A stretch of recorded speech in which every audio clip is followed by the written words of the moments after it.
ये जनता चुनाव लड़ रही है मोदी के अगेंस्ट में।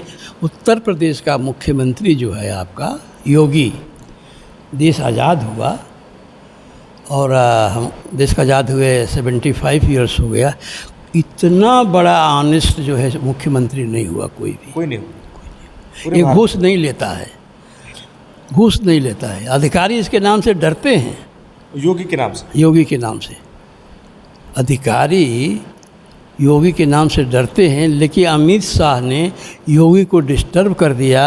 लोकसभा चुनाव में पूरे भारत के चुनाव की चर्चाएं होंगी। समाचार ब्यूरो के संपादक एच पांडे जी से आज हमारी मुलाकात हो रही है और सीधा चर्चा करेंगे।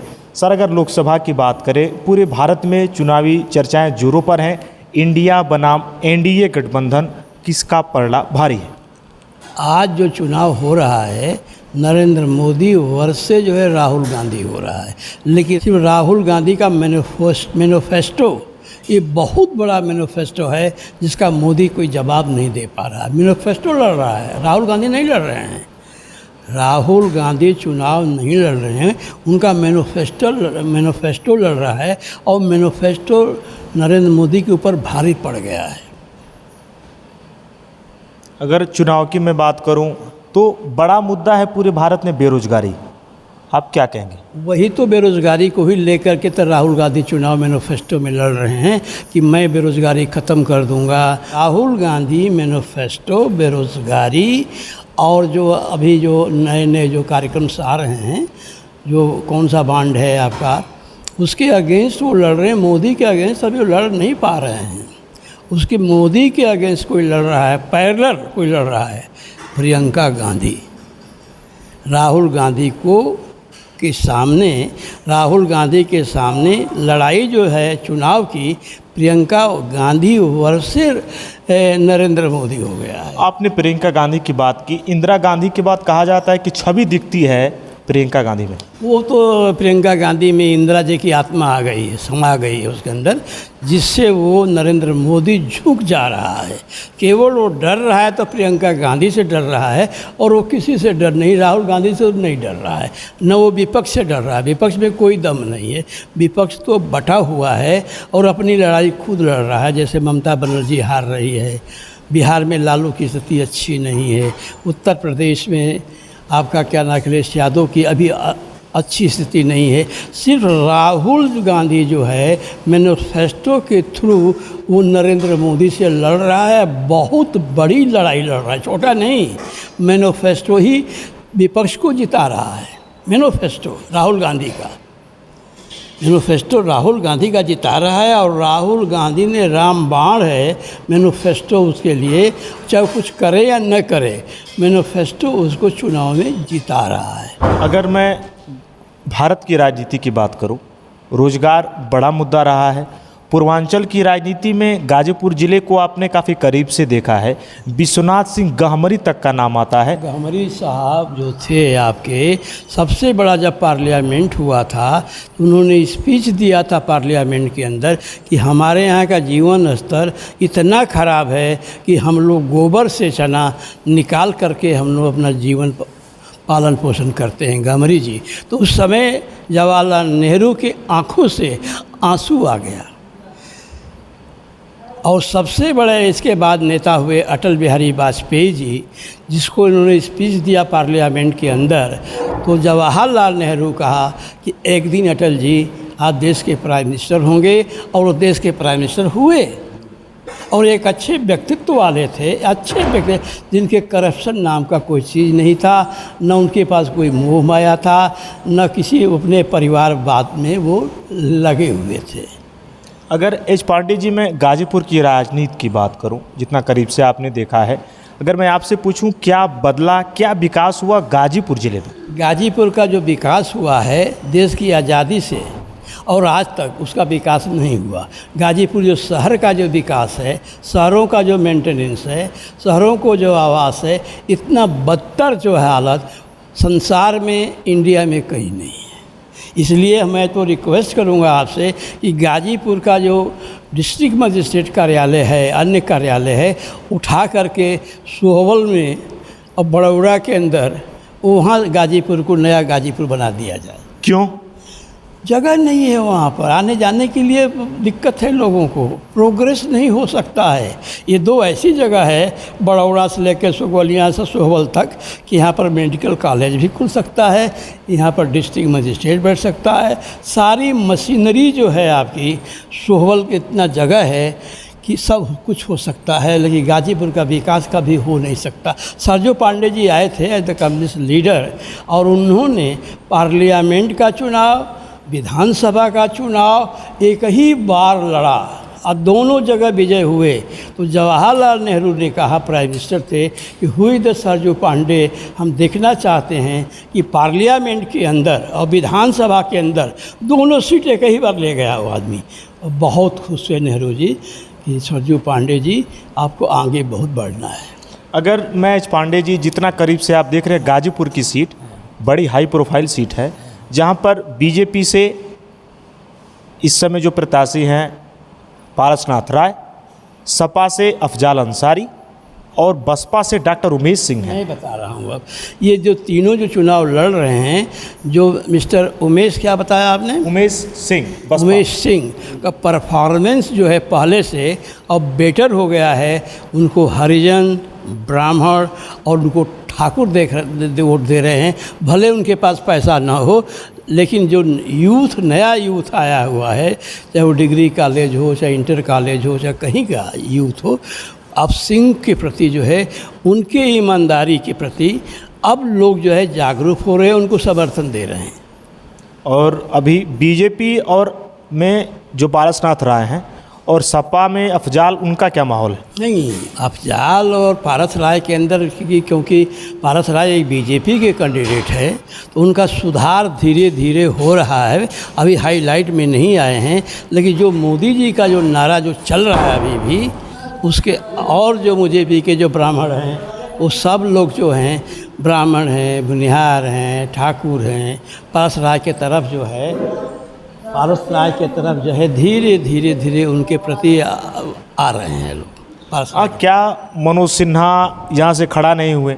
लेकिन जो सूत्र बताते हैं कि मनोज सिन्हा ने ही पारसनाथ राय को खड़ा किया। पारस राय जो खड़े हुए हैं तो मनोज सिन्हा के राइट हैंड है ना, उनके कैशियर थे, उनके सब कुछ थे। पारस राय कोई कैंडिडेट खराब नहीं है, लड़ाई में है पारस राय। लेकिन आज के डेट में मिस्टर सिंह जो हैं बहुजन वाला, उसको शेड्यूल कास्ट, ब्राह्मण, ठाकुर सब दे रहे हैं। यहाँ त्रिकोणात्मक लड़ाई हो गई है। अब ऐसा नहीं है कि अफजाल साहब ले जा रहे हैं या राय साहब ले जा रहे हैं, वो भी मैदान में आ गया है। अब घूम रहा है, यूथ है, नौजवान है, उसके साथ पढ़े लिखे लोग हैं, उनका साथ अब देना शुरू किए हुए हैं। एक बार मैं बताऊं, सबसे बड़ा इम्पोर्टेंट, मोदी साहब का चुनाव में जो इनका इमेज है क्यों ख़राब हो रही है।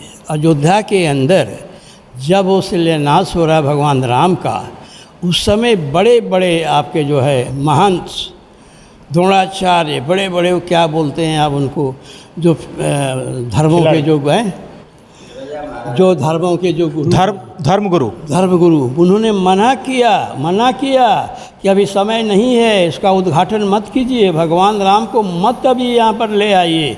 लेकिन मोदी जी अपने फ़ायदे में उनको इग्नोर करके, पुलिस के बल पर उनको हटा करके, और उन्होंने भगवान राम का जो है स्थापना किया। जो समय नहीं था, अशुभ समय था, वो मोदी जी का बहुत बड़ा नुकसान कर रहा है। अगर मैं आपकी बात करूँ, काफ़ी करीब से देखते हैं आप राजनीति को, धारा 370 बीजेपी कहती है कि मैंने ख़त्म कर दिया। अयोध्या कोई असर 370 का कोई चुनाव में असर नहीं है।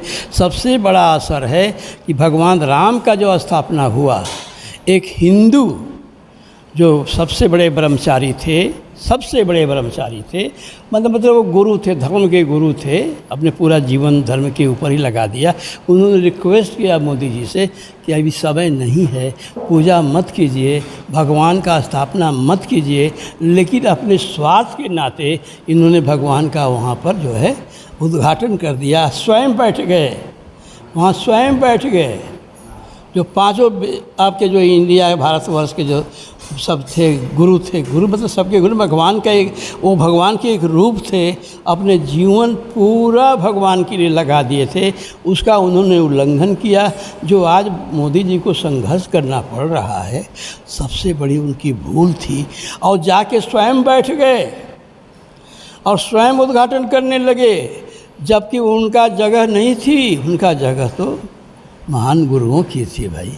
भगवान राम को बैठा, भगवान राम भी नाराज़ हो गए कि ये कौन है भाई, सत्ता का पुजारी है, ठीक है, प्रधानमंत्री है आज, लेकिन जिनका धर्म था, जो ज़िंदगी अपना बिता दिए मेरे लिए अपने चरणों में, उसको हटा करके आप स्वयं उद्घाटन कर रहे हैं, स्वयं भगवान बन गए आप, जिससे वो आज भी आमरण अनशन पर हैं, पानी भी नहीं पी रहे हैं, वो जल ग्रहण भी नहीं करें। वो चाहते हैं कि मोदी को किसी तरह से हटाया जाए यहाँ से।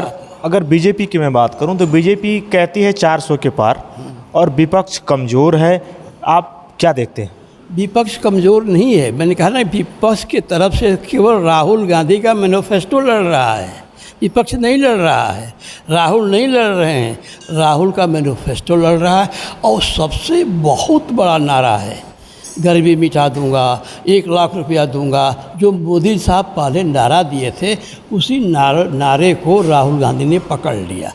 आज उसके मोदी के सामने राहुल गांधी जो है एक बच्चे की तरह से हैं, जो दौड़ा कर रहे हैं, लेकिन उसका प्रभाव नहीं पड़ रहा है। प्रभाव किसका पड़ रहा है? जो डर रहा है मोदी, प्रियंका गांधी। प्रियंका गांधी से उसको भय हो गया है। अब प्रियंका गांधी के बारे में आपने बार बार बात की, प्रियंका गांधी के अगर आगे के राजनीतिक भविष्य की मैं बात करूं, आप क्या देखते हैं? भविष्य तो बहुत आगे है ना, कोई है ही नहीं है ना देश में इस समय। प्रियंका के आगे न सत्ता में भाजपा में है, न कांग्रेस में है, न विपक्ष में है, अकेले वो लीड कर रही है। इंदिरा गांधी की शक्ति को लेकर लीड कर रही है इंदिरा गांधी को। मेरा तो रिक्वेस्ट था प्रियंका गांधी से, रिक्वेस्ट क्या था कि मैं आपसे वार्ता कर रहा हूँ कि प्रियंका गांधी को बनारस से प्राइम मिनिस्टर का कैंडिडेट होना चाहिए, और जितने वो हारने की बात न सोचे प्रियंका गांधी, युद्ध करना चाहिए बनारस में। अगर मोदी से अगर आपको लड़ाई है, जितना है, मोदी के अगेंस्ट आप बोल रही हैं, तो you come the Banaras and fight the Narendra Modi. उनको आना चाहिए। और नरेंद्र मोदी के अगेंस्ट कोई कैंडिडेट इंडिया में नहीं है जो बनारस में कोई फाइट कर सकता है प्रियंका गांधी के अलावा। और प्रियंका गांधी जब चुनाव मैदान में आ गई अगर, तो वो चुनाव जीत सकती है। पूरे देश ने, वर्ल्ड के मीडिया लोग उसके फेवर में आ जाएंगे प्रियंका गांधी। और आज सोच रहे हैं सोनिया गांधी कि राहुल प्राइम मिनिस्टर होगा। राहुल गांधी कभी प्राइम मिनिस्टर नहीं होगा, क्योंकि चुनावी मुद्दा जो है उसके पास, चुनावी मुद्दा, जातिगत मुद्दा उसके पास, बेचारे के पास नहीं है। आज भी भोला भाला है।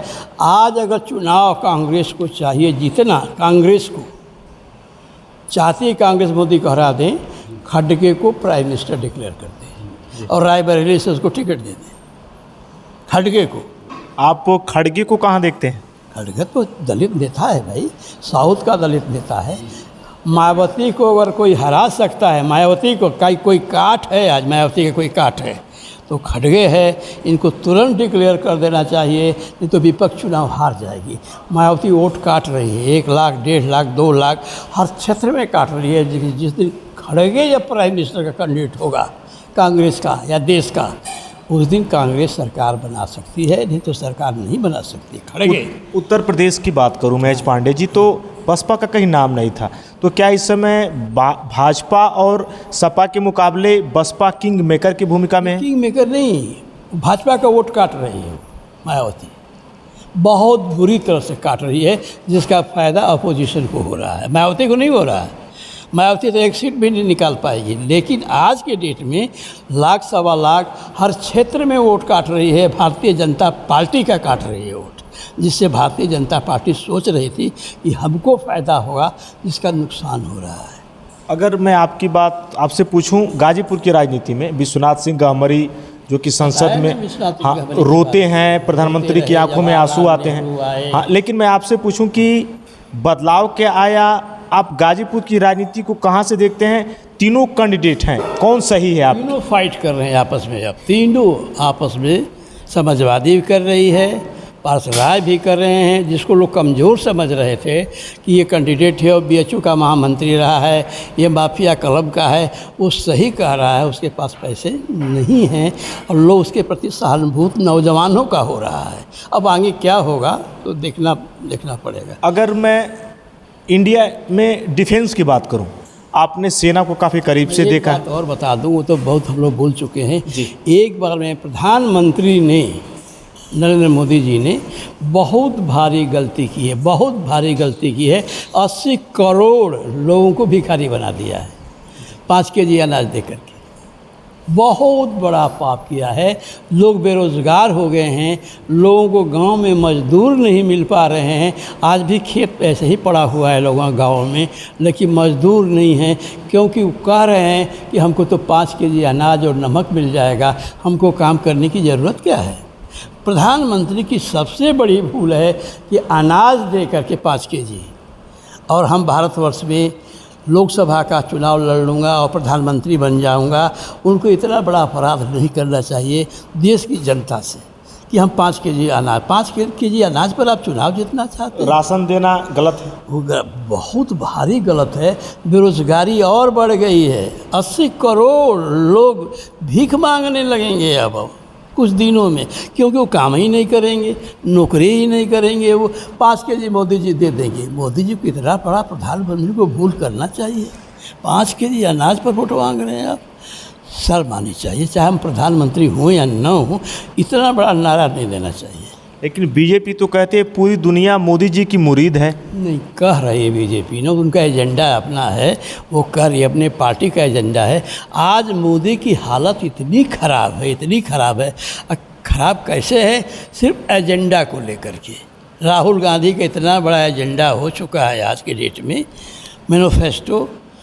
कोई प्रधानमंत्री, कोई आरएसएस का बुद्धि काम नहीं कर रहा। जीत रहा है तो आरएसएस अपने एजेंडे से जीत रहा है, तो प्रियंका गांधी के भाषण से जीत रहा है। सुनिए ज़रा, प्रियंका गांधी की स्पीच से जीत रहा है। आत्मा आ गई इंदिरा गांधी की। अगर वाकई में सोनिया गांधी को चाहिए कि हमको चुनाव जीतना है, नरेंद्र मोदी जो विश्व का नेता है, इस समय विश्व का नेता है, छोटा नहीं है, जीतना है, एक दलित प्राइम मिनिस्टर उसको डिक्लेयर कर देना चाहिए और रायबरेली से खड़गे को चुनाव लड़ना चाहिए और प्राइम मिनिस्टर डिक्लेयर करना चाहिए उसको, नहीं तो बुरी तरह से अपोजिशन चुनाव हार जाएगी। तो खड़गे से आप इतना प्रभावित हैं? नहीं रहे, दलित नेता है ना वो। मायावती काट रही है ना, काट तो उसका खड़गे ही तो है। इनके यहाँ दलित नेता कांग्रेस के अंदर नहीं है। दलित नेता तो राहुल गांधी को ही मानने हैं। राहुल गांधी दलित नेता नहीं, खड़गे दलित नेता है, जो साउथ में उसका बहुत बड़ा जनाधार है।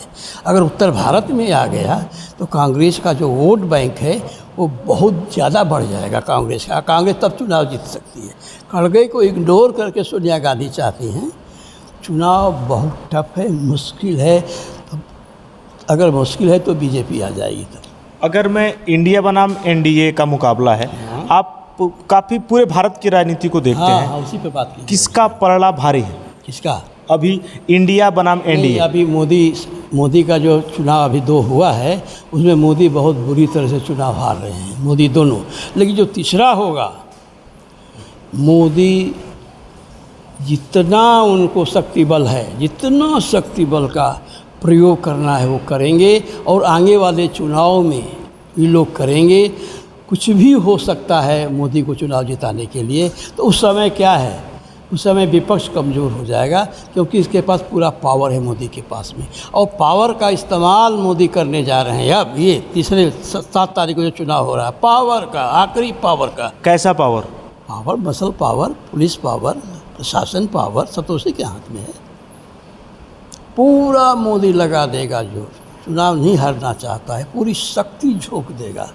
उस समय जो है, खड़गे को अगर ये बनाते हैं दलित प्राइम मिनिस्टर, तो ये शांत हो जाएगी मायावती का वोट जो है, ट्रांसफर हो जाएगा कांग्रेस की तरफ। और जो मुस्लिम जो वोट है, कौन नेता है आंध्रा वाला जो चिल्ला रहा है, कौन समुद्दीन है, क्या नाम है उसका, आई डोंट नो, वो बंगाल में जो टिकट कर रहा है, उसको मुसलमान उसका बहिष्कार कर रहे हैं, उसको वोट नहीं दे रहे हैं। कि अगर मैं आप AIM के क्या है, AIM क्या ओवैसी, मुख्तार अंसारी के इंतकाल के बाद ओवैसी आए थे। नहीं, उसको कोई मान नहीं, चुनाव में कोई वो इसी को, अरे क्या नाम है, इंतकाल के बाद कोई अंसारी कोई इंटरनेशनल लीडर थोड़े मुसलमानों का था भाई। मुख्तार इंटरनेशनल लीडर थोड़े था, वो तो लोकल था। क्राइम के ऊपर जो भी कुछ भी हुआ वो आगे बढ़ा और आज बहुत बड़ा बन गया अपने क्षेत्र के, अपने बिरादरी का, अपने लोगों के बीच में, लेकिन इंटरनेशनल लीडर थोड़े था। लेकिन लोग तो कहते हैं मुख्तार अंसारी मसीहा। मसीहा नहीं, मसीहा तो सिन्हा जी को मैंने पहले ही बताया था। सिन्हा मसीहा हैं गाजीपुर के, उन्होंने भारतवर्ष को जोड़ दिया, आपके ताड़ी घाट से गाजीपुर से एकदम जोड़ दिया, वर्ल्ड को जोड़ दिया उस आदमी ने, उसका कोई मुकाबला नहीं है। अंतिम फेज में चुनाव है पूर्वांचल में। अगर मैं आपसे बात करूं, गाजीपुर से लेके बलिया, घोसी, सभी ज़िलों को आप बहुत बारीकी से देखते हैं। चुनाव इस समय का माहौल क्या है? इस समय चुनाव का माहौल इस समय मोदी के फेवर में जा रहा है, मोदी के फेवर में जा रहा है। लोग डर गए, फिर से लोग डर गए हैं इस समय, और पूर्वांचल में डरे हुए लोग हैं। जब डर गए तो किसको वोट करेंगे? तो भाजपा को वोट करेंगे। अब वोट का ये समय नहीं है, अब ये जातिगत चुनाव हो रहा है, जातिगत। अखिलेश अपने लड़ रहे हैं बिरादरी से। इस समय कांग्रेस अगर सोनिया गांधी मोह छोड़ दे, मोह मतलब राहुल गांधी का, कि देश का ये प्राइम मिनिस्टर होगा मेरा बेटा, और खड़गे को प्राइम मिनिस्टर अगर डिक्लेयर कर दे और चुनाव रायबरेली से टिकट दे दे, कांग्रेस दोबारा जो है सत्ता में आ सकती है। अगर जौनपुर की बात करूं, काफ़ी बड़ी सीट है, आपने देखा है धनंजय सिंह जो जहाँ पर हैं, वो तो लोकल लोग की पॉलिटिक्स है। लोकल में जहाँ जो प्रभावशाली होंगे, वोट लेंगे, लोग उनको वोट देंगे हैं, उसमें मैं नहीं पढ़ना चाहता। मैं तो राष्ट्रीय स्तर पर आपसे बात कर रहा हूँ कि खड़गे अगर रायबरेली से चुनाव लड़ता है, अगर लड़ते हैं, तो माहौल जो है, अभी 350 सीटों पर चुनाव होना है, तो दलित लीडर जो हैं खड़गे को देख रहे हैं, मायावती को नहीं, और खड़गे के नेतृत्व में कांग्रेस की सरकार बन सकती है, बाकी प्राइम मिनिस्टर जो भी हो बाद में। अगर गाजीपुर की मैं बात करूं तो आप बार बार मनोज सिन्हा जी का नाम ले रहे हैं। मनोज सिन्हा जी को विकास पुरुष कहा जाता है, लेकिन अफजाल अंसारी से वो चुनाव हार गए। क्या इस बार पारसनाथ राय चुनौती देंगे? पारसनाथ चुनौती में आ चुके हैं, और सिन्हा जी उनके ऊपर जो है, ऊपर का आदेश है हाईकमान का कि इसको आप जिताइए तो गवर्नर से हटा देंगे सब, अगर सरकार बनी तो। अगर सरकार बीजेपी की बन गई तो सिन्हा जी गवर्नर नहीं रहेंगे। इनकी सारी रिस्पॉन्सिबिलिटी सिन्हा जी की है कि पारस राय को चुनाव जिताएं, और घूमेंगे, चारों तरफ घूमेंगे और पब्लिक से रिक्वेस्ट करेंगे कि पारस राय को आप चुनाव जिताइए। सबसे एक मुद्दा और था, मैंने बताया आपको, वरुण गांधी का। जी, उनको टिकट नहीं मिला। नहीं, न टिकट मिला न मिलेगा। सोनिया नहीं चाहती है कि वरुण गांधी को राहुल गांधी के समानांतर हम लीडर बना दें। तो सोनिया कांग्रेस में है, वरुण गांधी बीजेपी में है। बीजेपी में है ना, लेकिन वो तो चाहते हैं कि कांग्रेस हमको टिकट दे दे, हम रिजाइन कर दें। मतलब वरुण गांधी का फ्यूचर जो है इस समय बहुत ख़राब हो चुका है, क्योंकि माँ जो है भाजपा में है और बेटा जो है विरोध कर रहा है। ये तो विरोध करते हैं, विरोध करते बीजेपी हैं और आज भी कर रहे हैं विरोध। तो टिकट तो उनको बीजेपी से मांगना भी नहीं चाहिए, आशा भी नहीं करना चाहिए वरुण गांधी को। वरुण गांधी जो है इंदिरा परिवार के अगेंस्ट तो परिवार के ही हैं, वो आगे सोनिया गांधी के अगेंस्ट नहीं जा सकते हैं, नहीं चुनाव नहीं लड़ सकते, नहीं जा सकते।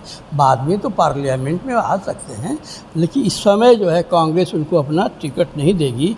और मैं बार बार कह रहा हूँ कि अगर बनारस के अंदर अगर चुनाव लड़ना है मोदी के अगेंस्ट, प्रियंका गांधी ही भारी पड़ेगी, बाकी तो उसके सामने कोई नहीं है जो चुनाव पर वो टिक सकता है। और राहुल गांधी जी जो हैं उनके सामने पप्पू भी अभी भी हैं, पप्पू अभी भी हैं इस समय। क्यों? उनका मैनिफेस्टो लड़ रहा है, सिर्फ मैनिफेस्टो। अब मैनिफेस्टो इतना भारी है कि मोदी जी परेशान हो चुके हैं, और मैनिफेस्टो उनको जिता सकता है, सत्ता में ला सकता है राहुल गांधी को। लेकिन जो व्यक्तित्व, जो पर्सनालिटी जो है प्रियंका गांधी का, उसको बिना सोचे समझे बनारस से चुनाव लड़ना चाहिए। अगेंस्ट द नरेंद्र मोदी और खड़गे साहब को रायबरेली से। अगर मैं गाजीपुर की आपसे बात करूं, गाजीपुर को आप काफ़ी करीब से देखे हैं, मैं पूछूं आपसे, क्या अफजाल के सामने क्या टिक पाएंगे? लोग कहते हैं कि अफजाल सही सबका, पारसनाथ राय, उमेश सिंह ठीक गए हैं। वो अनिल सिंह क्या नाम बता रहे थे जो बीएसपी वाला, डॉक्टर उमेश सिंह, वो भी टिक गया। अब कोई डर नहीं रहा है अफजाल से, पारस भी नहीं डर रहे हैं। लेकिन बसपा के जो प्रत्याशी हैं डॉक्टर उमेश सिंह, हाँ, वो कह रहे हैं कि एक और माफिया, एक और शिक्षा माफिया। नहीं, शिक्षा माफिया तो कोई बुरा तो है नहीं भाई, कलम का माफिया है तो क्या बुरा क्या है भाई, कलम का माफिया है वो, और यंग है, जवान है, बीएचयू से पढ़ा लिखा है, और वो आ गया है अगर मैदान तो हरिजन, ब्राह्मण, मुसलमान, नहीं हरिजन, ठाकुर, ब्राह्मण। लेकिन बसपा के जो प्रत्याशी हैं डॉक्टर उमेश सिंह, तो उमेश सिंह ने ये आरोप लगाया है कि एक और माफिया है और एक और भाजपा में है कलम माफिया। तो यहाँ कलम माफिया को कौन पूछ रहा है? यंग है, ठाकुर है, बीएसपी का कैंडिडेट है, तो ब्राह्मण भी जो है उसको वोट देंगे, नौजवान है। लेकिन आपने एक और ये भी कहा कि भाजपा के भी प्रत्याशी सही हैं। कौन?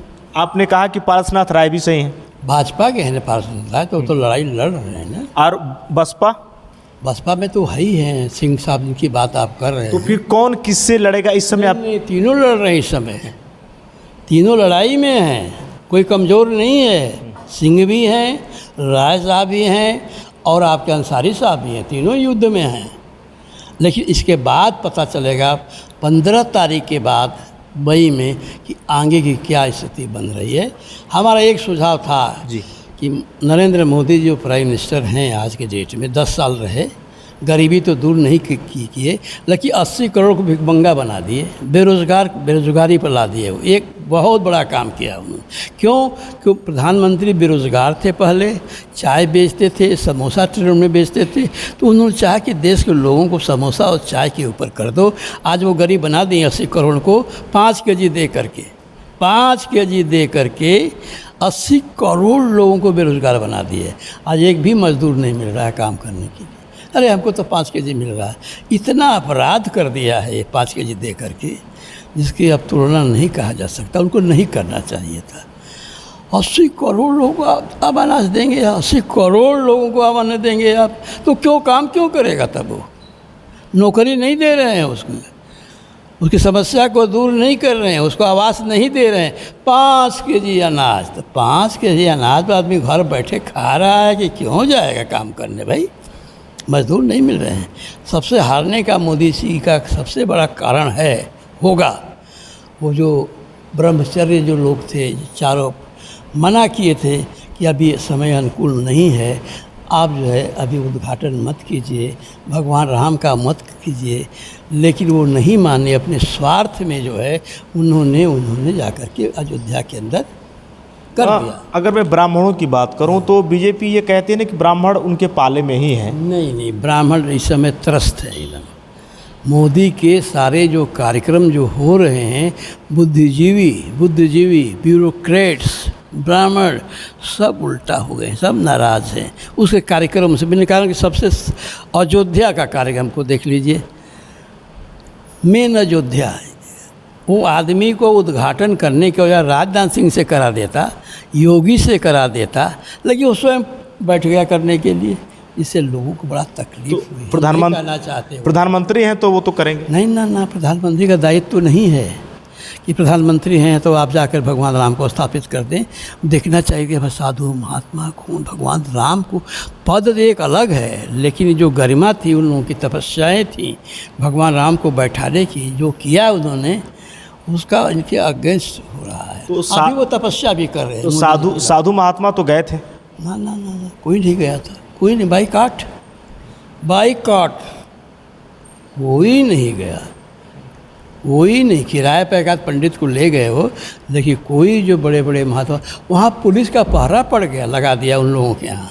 4 लोग थे, विद्या क्या नाम है उसको, पीठ कहते हैं, वहाँ पर पुलिस का पहरा पड़ गया, वहाँ पर घर से निकलना नहीं आप।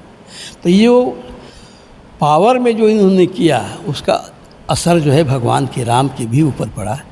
आप क्वालिफाइड नहीं हो, आप पद अलग बात है, लेकिन जो क्वालिफाइड पर्सन जो पूरा जीवन दे रहा है उसे उद्घाटन न करा के स्वयं बैठ गए आप, तो लोगों के जनता के भी कि वोट के लिए सब हो रहा है। गाजीपुर की बात करूं, बहुत करीब से आप देखते हैं अपनी लेखनी में।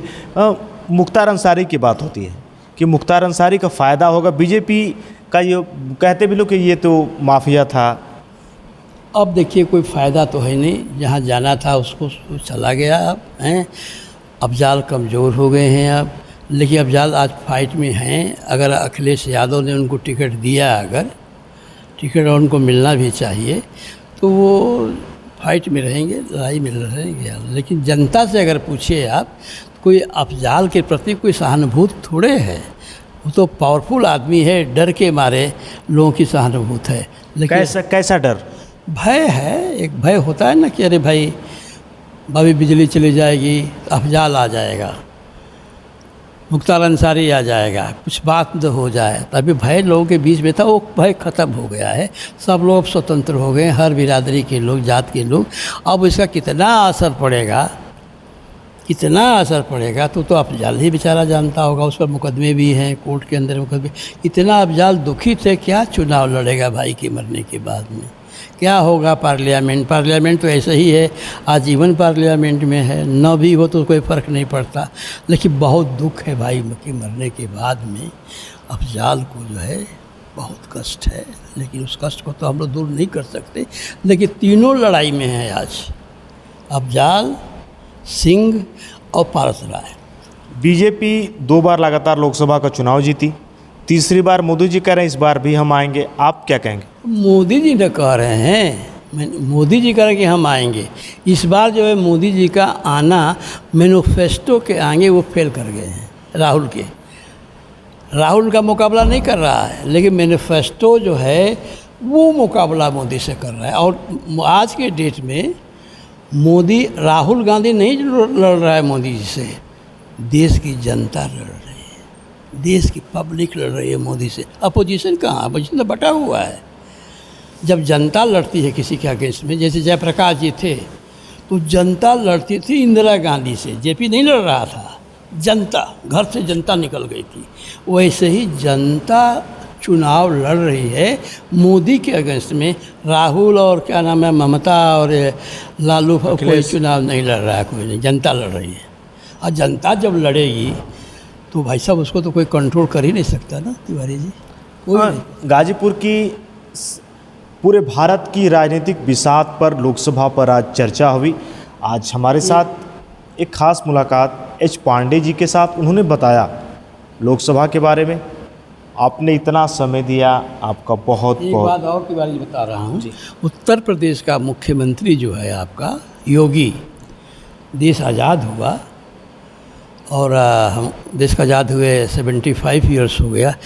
इतना बड़ा ऑनेस्ट जो है मुख्यमंत्री नहीं हुआ कोई भी, कोई नहीं। ये घूस नहीं लेता है, घूस नहीं लेता है। अधिकारी इसके नाम से डरते हैं, योगी के नाम से, योगी के नाम से अधिकारी योगी के नाम से डरते हैं। लेकिन अमित शाह ने योगी को डिस्टर्ब कर दिया, जिससे थोड़ा उसको बहुत बड़ा दुख पहुंचा हुआ है। तो ये योगी चाहता है कि प्रधानमंत्री नरेंद्र मोदी हों, लेकिन उसके हाथ से निकल चुका है वो सब सारी चीज़ें। मैनिफेस्टो के आगे योगी से प्रभावित हैं आप? प्रभावित नहीं है, उसके कार्यक्रमों से, उससे जो कार्यक्रम्स हैं, जो लोगों के बीच में है, वो उससे हम प्रभावित हैं। प्रभावित का मतलब ये नहीं है कि वो बहुत बड़ा काम भी अच्छा किया, सड़कें अच्छी बनाई है, लॉ इन ऑर्डर को मेंटेन किया उसने।